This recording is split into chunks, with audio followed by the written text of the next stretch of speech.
మీ ఎలాంటి వ్యాపార ప్రకటనలకైనా వెంటనే మా ఛానల్ సంప్రదించండి. ప్రస్తుతం మనతో పాటు ప్రముఖ ఆధ్యాత్మికవేత్త వేదిక్ ఆస్ట్రాలజర్ గోనుగుంట్ల సురేష్ బాబు గారు ఉన్నారు. డిసెంబర్ మాసం విశేషంగా కన్యా రాశి వారి పరిస్థితి ఎలా ఉండబోతుందో గురువుగారు మాటలు అడిగి తెలుసుకుందాం. నమస్కారం గురువుగారు.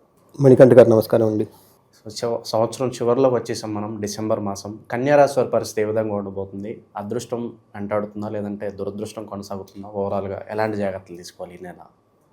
వీళ్ళకి అదృష్టమేనండి, దురదృష్టం అయితే ఏమీ లేదు. With God grace. పాపం ఏదైనా ఉంటే కొంచెం ఈ గ్రహణాలు అవి వచ్చి వీళ్ళని ఇబ్బంది పెట్టినాయి అండి. బట్ వీళ్ళకి పెద్ద ఇబ్బందులు అయితే కన్యా రాశి వాళ్ళకైతే ఏమీ లేవు అండి. అందులో లాస్ట్ 4-5 months 6 months అయితే అసలు ప్రాబ్లమే లేదు. లాస్ట్ మంత్ కూడా అసలు ప్రాబ్లమే లేదు. లాస్ట్ కపుల్ ఆఫ్ మంత్స్ వీళ్ళకి పెద్ద ప్రాబ్లమే లేదు. అంతకుముందు కొంతమంది జాబుల్లో ప్రాబ్లమ్స్ వచ్చి ఇబ్బంది పడ్డారే తప్ప పెద్ద పెద్ద ప్రాబ్లమ్స్ అయితే లేవు. అదే కన్యా రాశి కనుక మనం చూసుకుంటే ఇందులో నక్షత్రాలు ఉత్తర 2, 3, 4 పాదాలు, హస్త 1, 2, 3, 4 పాదాలు, చిత్త 1, 2 పాదాలు అంతా మన కన్యా రాశిలో ఉంటారు. పేరు బలం ప్రకారం చూసుకుంటే వీళ్ళకి టో, పా, పీ, పు, షం, నా, టా, పే, పో అన్న లెటర్స్ అంతా మన కన్యా రాశిలో ఉంటారండి. ఈ మాసం మీరు చూసుకుంటే డిసెంబర్ మంత్ ఓవరాల్గా కన్యా రాశి ఒక ముఖలో చెప్పాలంటే నార్మల్గా ఉంది. పెద్ద ప్రాబ్లమ్స్ అయితే ఏమీ లేదని మనం చెప్పుకోవచ్చు అనమాట. అయితే ఈ డిసెంబర్ మంత్లో మీరు చెప్పిన విధంగా ఇది ఇయర్ ఎండ్ ఒకటి. ఈ డిసెంబర్ మంత్లో వీళ్ళకి బాగుంది ఒక ఓవరాల్గా చూసుకుంటే. అయితే ఈ డిసెంబర్ మంత్ మనం ఆధ్యాత్మికంగా కనుక చూసుకుంటే ధనుర్మాసం స్టార్ట్ అవుతుంటుంది. ఇప్పటిదాకా మనం చైత్ర వైశ జ్యేష్ఠ మాసం అనుకుంటూ వచ్చి సడన్గా అందరూ ధనుర్మాసం కలిగి మారిపోతుంది. ఈ ధనుర్మాసం వచ్చేటప్పుడు సూర్యమానం ప్రకారం తమిళనాడు స్టైల్ వాళ్ళ క్యాలెండర్ ప్రకారం సూర్యుడు ధనుసు రాశిలోకి ఎంటర్ అయ్యగానే ధనుర్మాసం, మకర రాశిలో కానీ మకర రాశి మనం చదువుకుంటాం. మనం ఏమంటాం సంక్రాంతి పండుగ అంతా మనం జరుపుకుంటాం అనమాట. మకర సంక్రాంతి సెలబ్రేట్ చేసుకుంటాం. సో ఈ టైంలో జనరల్గా మనకి ఏంటంటే పండగ వాతావరణం ఆటోమేటిక్ స్టార్ట్ అయిపోతుంటుంది. మనకి ఎన్ఆర్ఎస్ కానివ్వండి, సాఫ్ట్వేర్లో ఎవరైతే పాపులర్గా డౌన్ టైం అంటారు. ఒక 10 days సర్వర్లు అవన్నీ ఏంటో చేసుకుంటే గీడింగ్ అంతా ఆపేసి ఈ టైంలో వెకేషన్స్కి ఇచ్చేస్తుంటారు. ఈ ఎంఎన్సీ కంపెనీలు కూడాను వాళ్ళకి లీవ్ ఎన్కాష్మెంట్స్ అని అవన్నీ వెకేషన్ తీసుకుంటూ ఉంటారనమాట. So vacation time, vacation period కూడా మనం చెప్పుకోవచ్చు. సో ఏ ప్రకారంగా చూసుకున్నా కానివ్వండి ఇది చాలా వెకేషన్. తర్వాత ఆధ్యాత్మికంగా ఇయర్ ఎండ్తో కావటం, ఇయర్ కొత్త దానికి మళ్ళీ మనం వెల్కమ్ చెప్పుకోవటం, ఈ వాతావరణంతో ఎక్కువ ఉంటాం అనమాట. ఈ టైంలో లక్కీగా కన్యా రాశి వాళ్ళకి బాగుందని మనం చెప్పుకోవాలి. ఇందులో 5 గ్రహాల యొక్క ప్రభావం ఈ రాశి వాళ్ళకు ఉంటుంది. అంటే ఒకటి గురువు రీసెంట్గా మారున్నారు. మొన్నటిదాకా కొంచెం అనుకూలంగా ఉండి కొంచెం మళ్ళీ నార్మల్ పొజిషన్కి వెళ్ళిపోయారు. జాబ్లో తటస్థంగా ఉంటుంది. అంటే ఫైనాన్షియల్గా హై గ్రోత్ ఉండేది టైం అయితే కాదు. నెక్స్ట్ సూర్యుడు కానివ్వండి, బుధ, శుక్ర, తర్వాత కుజుడు, ఈ గ్రహాలు కూడా మార్పు ఎక్కువ ఉన్నాయండి. బట్ ఏ గ్రహాలు మారినా కానీ గ్రహాల యొక్క స్థితి అంత సరిగా లేకపోయినా మనకి జ్యోతిష్ శాస్త్రంలో వేద, విపరీత వేద చాలా కాంబినేషన్స్ ఉంటాయి అనమాట. ఈ కాంబినేషన్ ప్రకారం చూసుకుంటే ఏ పెద్ద గ్రహం కూడా పెద్దగా ఇబ్బంది పెట్టే పరిస్థితులు అయితే లేదు. అలానే ఉన్న గ్రహాలు కూడాను కొంచెం సపోర్టివ్గానే ఉన్నాయని మనం చెప్పుకోవాలి. ఈ ప్రకారం చూసుకుంటే జనరల్గా మనకి ఏం చెప్తామంటే రాహు కేతుల వల్ల మనకి విపరీతంగా ధనం రావాల్సిన చోట అయితే ధనం వచ్చేస్తుంది. అవమానాలు ఎక్కడెక్కడ జరగాలని ప్లాన్ చేసుకుంటారు శత్రువులు. వీళ్ళ శత్రువులంతా దూరంగా వెళ్ళిపోతారు. వీళ్ళని అవమానించే వాళ్ళు ఎవరు ఉండరు. ఈ టైంలో శత్రువులతో కలిసి కూర్చొని కనుక మాట్లాడితే వీళ్ళది అప్పర్ హ్యాండ్ అవుతుంది, వీళ్ళకి బాగుంటుంది. ఈ టైంలో విభూతి, ఓవరాల్గా ప్రాస్పరిటీ ఉంటుంది. పెద్ద ఛాలెంజెస్ అయితే ఎక్కడ ఏముండవు. ఉన్నాక ఛాలెంజెస్ వీళ్ళు వాటిని ఓవర్కమ్ చేసుకుని ముందుకు వెళ్ళిపోతారు. సో అందుకని ఈ రాశి వాళ్ళకి డిసెంబర్ మంత్లో బాగుందని మనం చెప్పుకోవచ్చు. ఒక్కొక్క గ్రహం ప్రకారం చూసుకుంటే సూర్యుడు వీళ్ళకి 4వ ఇంట్లో ఉన్న జనరల్గా వీళ్ళకి ప్రయాణాలు అవి చేస్తే కొంచెం ఆటంకాలకు వచ్చే అవకాశం ఎక్కువగా ఉంటుంది. బట్ అవి ఉన్నా కానీ వీటిని ఓవర్కమ్ చేసుకుని ముందుకు వెళ్ళిపోతూ ఉంటారు. లగ్జరీ, కంఫర్టబుల్ విషయంలో కొంచెం జాగ్రత్తగా ఉండాలి. బట్ ఓవరాల్గా వీళ్ళకి జాబ్లో ప్రమోషన్స్ వచ్చే అవకాశం ఎక్కువగా ఉంటుంది. ఏదైనా కనుక అనుకుంటే ప్రొఫెషన్ రిలేటెడ్ మ్యాటర్స్లో ఖచ్చితంగా ఇలా అప్పర్ హ్యాండ్ అయి బాగుంటారు.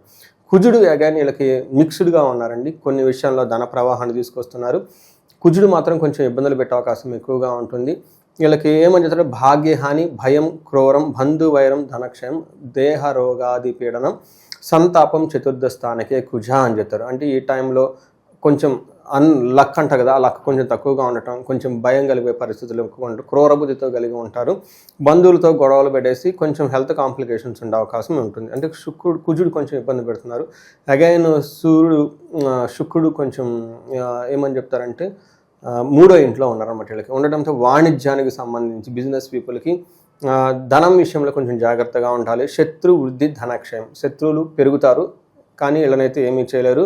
తర్వాత గత జీవన రాహిత్యం అంటే ఏమంటారు, ఒక మంచి హెల్దీగా ఉండే సంబంధించిన ఏమైనా ఉంటే అట్లాంటిది లేకుండా కొంచెం నార్మల్గా సీతాగా ఉండే అని చెప్పుకోవాలి. బట్ ఓవరాల్గా కనుక చూసుకుంటే వీళ్ళకి లవ్ విషయంలో, రొమాన్స్ విషయంలో, పిలిగ్రిమేజెస్, తీర్థయాత్రలు చేయాలనుకుంటున్నా ఇలాంటి విషయంలో చాలా బాగుంటుంది.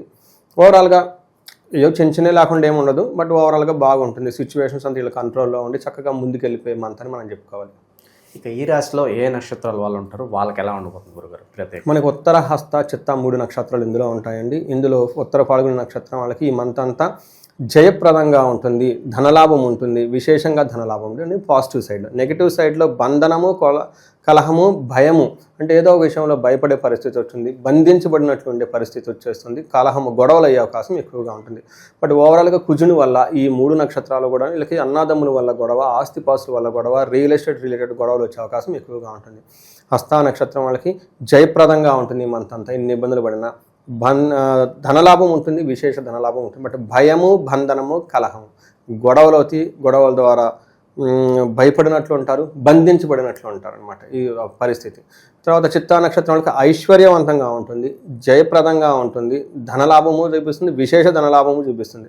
ఓవరాల్గా చిత్తా నక్షత్రం వాళ్ళకి, ఈ రాశి వాళ్ళకి చాలా బాగుంది. ఫస్ట్ 2 పాదాలకి గొడవలు మాత్రం కామన్గా అన్ని నక్షత్రాల వాళ్ళకి అవుతున్నాయండి. తర్వాత వీళ్ళకి ఉత్తర నక్షత్రం వాళ్ళకి పశునాశనం, బుద్ధినాశనం అని చెప్తూ ఉంటారు. అంటే ఇక్కడ అగ్రికల్చర్లో ఉండే వాళ్ళకైతే పశువుల ద్వారా ప్రాబ్లం అయ్యే అవకాశం ఎక్కువగా ఉంటుంది, లేదంటే రాంగ్ డెసిషన్ తీసుకుంటారు. హస్త, చిత్త నక్షత్రం వాళ్ళకి స్త్రీ నాశనం, వీళ్ళకి సంబంధించిన వాళ్ళు ఎవరైనా ఉంటే వాళ్ళకి హెల్త్ కాంప్లికేషన్స్ వచ్చి వీళ్ళు బాధపడే అవకాశం ఎక్కువగా ఉంటుంది. లేదా జెంట్స్, ఇన్ కేసు జెంట్స్ అయితే కనుక,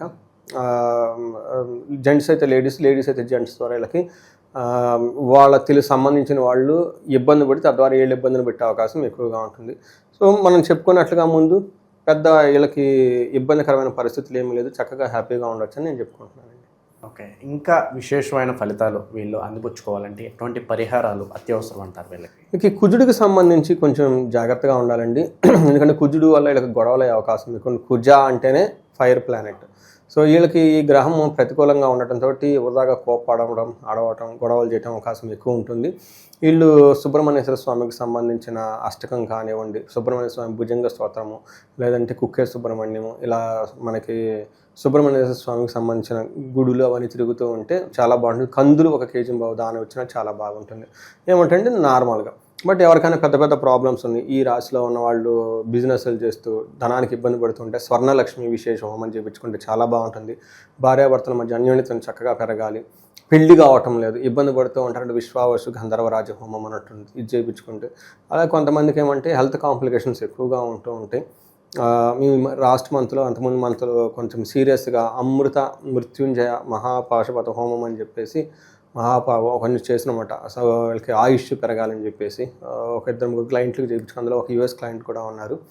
సో ఇలా ఎవరికైనా హెల్త్ కాంప్లికేషన్స్గా ఉంటే సో మృత్యుంజయ హోమం చేయించుకున్నా కానీ చక్కగా ఉంటుంది. ఏమవుతుందంటేనండి, అది పీరియాడికల్గా ఈ హోమాలు ఇవన్నీ చేస్తూ ఉంటే ఆ సిద్ధి వచ్చేసి ఎవరికి వచ్చినా కానీ ఈజీగా వాళ్ళకి ఏమంటారు, ఫల సిద్ధి వాళ్ళకి వస్తూ ఉంటుంది అన్నమాట. అలా ఎలాంటి ప్రాబ్లం ఉన్నా కానీ ఒక్కసారి ఇండివిజువల్గా జాతకం చూపించుకొని చక్కగా ఏమైనా దోషాలను, గ్రహ దోషాలు చూపించుకొని, కనపడకుండా కొన్ని ఉంటాయండి, అవి శాపాలు అంటారు, శాపాలు అవన్నీ ఉంటే చూపించుకొని అవి పెద్ద ఖర్చేం కాదండి. ఆ పరిహారాలు అవన్నీ చేసుకుంటే లైఫ్ ముందుకెళ్ళిపోతుంది. పర్టికులర్గా 35 నుంచి 45 సంవత్సరాలు వయసు వాళ్ళు ఎవరైనా ఉంటే మిడ్ లైఫ్ క్రైసిస్ అంటూ ఉంటారు. ఎక్కువగా 40-45 మధ్యలో ఒక గ్యాప్ వస్తుంటుంది. ఈ గ్యాప్ జనరల్గా ఏమొస్తుందంటే ఇట్లాంటి కర్సెస్, తర్వాత శాపాలు ఇవి ఉంటే అవి మధ్యలో కెరీర్ ఆగిపోతూ ఉంటుంది. ఇలాంటి వాళ్ళు ఎవరైనా ఉంటే కనుక ఒకసారి మనకి కన్సల్ట్ అయితే జాతకం చూసి ఏమైనా కాలసర్ప దోషాలు ఏమైనా ఉంటే అవన్నీ నివారణ చేసుకొని, ఎక్కడైనా కనుక లైఫ్లో స్ట్రక్ అయ్యి ఉంటే దానికి ఏమంటారు పరిహారాలు అవి చేసుకుంటే, ఈ రోజుల్లో పరిహారాలు పెద్ద ఎక్స్పెన్సివ్ ఏం కాదండి. ఎందుకంటే జనాలు లైఫ్ స్టైల్ అంతా మారిపోయింది. వన్స్ అపాన్ టైం ఫుడ్ తినడానికి ఉండేది కాదు కదా, ఇప్పుడే ఉందంటే. So it's just consciousness. అన్ని దేవుడు ఇచ్చినప్పుడు కొంచెం పూజలు చేయించుకొని, ఒకసారి జాతకం అనాలిసిస్ చేసుకొని, ఏ పూజలు కరెక్ట్గా వాళ్ళకి ఫిట్ అవుతాయి, ఏది చేస్తే ముందుకెళ్తుంది అని డెసిషన్ తీసుకుంటే లైఫ్ అనేది 10 అంతలు ముందుకెళ్ళే అవకాశం ఎక్కువగా ఉంటుంది. ఓవరాల్గా కన్యారాశి వారి పరిస్థితి ఈ డిసెంబర్ మాసం ఎలా ఉంటుంది, భవిష్యత్తులో ఎలాంటి జాగ్రత్తలు తీసుకోవాలి, అద్భుతంగా వివరించారు. ధన్యవాదాలు. ధన్యవాదాలు.